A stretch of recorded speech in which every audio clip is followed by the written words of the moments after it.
name is Rose Bliesner. I am a digital document accessibility specialist. This is my colleague, Kristen. Hi, I'm Kristen Witucki. I'm a content creator at Tamman.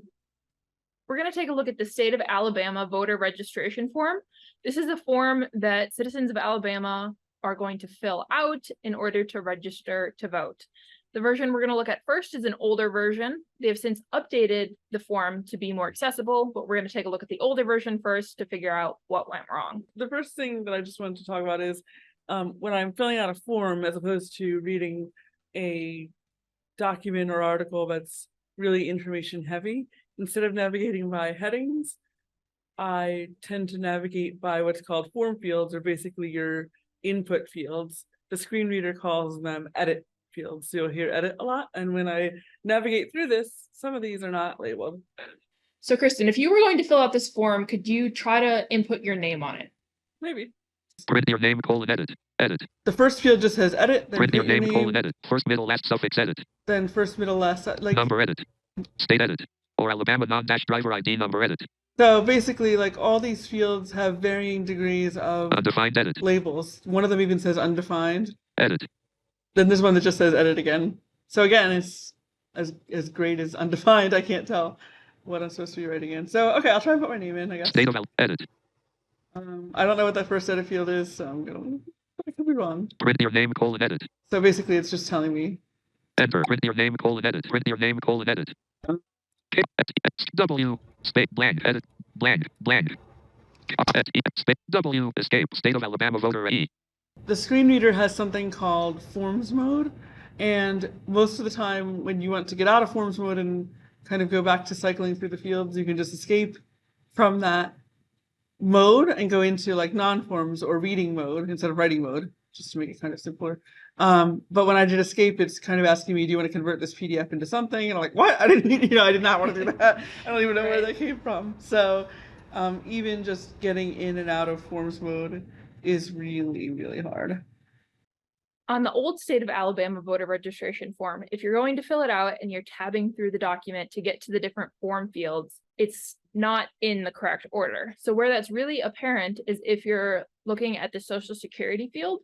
And if I were to input the last 4 digits of my Social Security number, logically, I would put 1, 2, 3, 4, right? But it actually, the first form field is the last digit. So as I'm thinking through, I would put 1 there because that's the first field that I've gotten to. And then I would put 2, and then 3, and then 4. But visually on the screen, because I was tabbing through, it really reads 4, 2, 3, 1.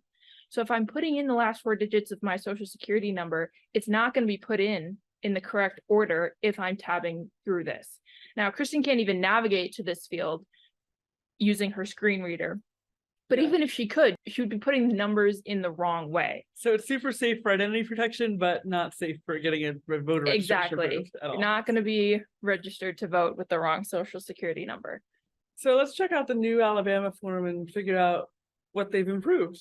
So one thing, if I try to print my name,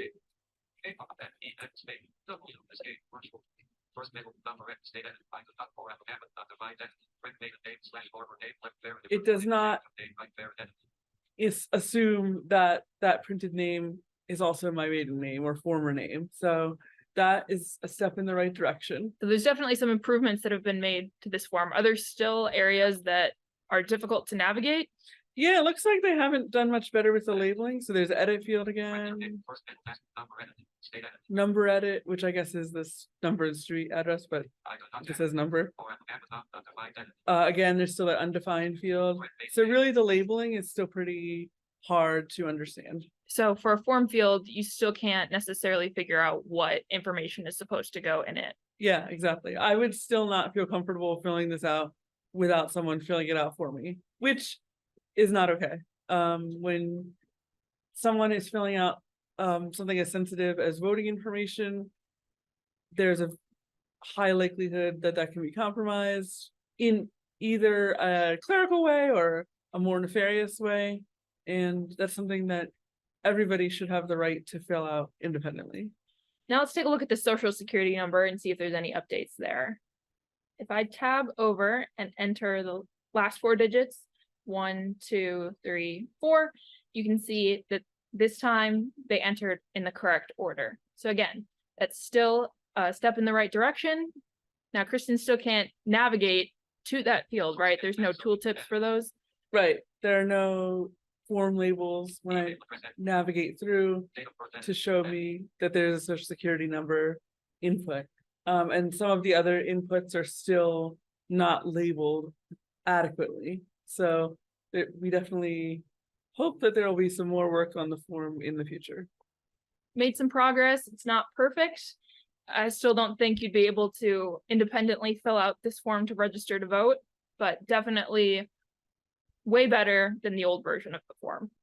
If you look at the new voter registration form, Kristen still can't navigate to the social security field, but if she could, at the very least, they have updated the tab order. So if you were to enter the last four digits, 1, 2, 3, 4, it would be in the correct order. So that's definitely a great update. The form still has a ways to go, but definitely progress over perfection. It's made leaps and bounds much better.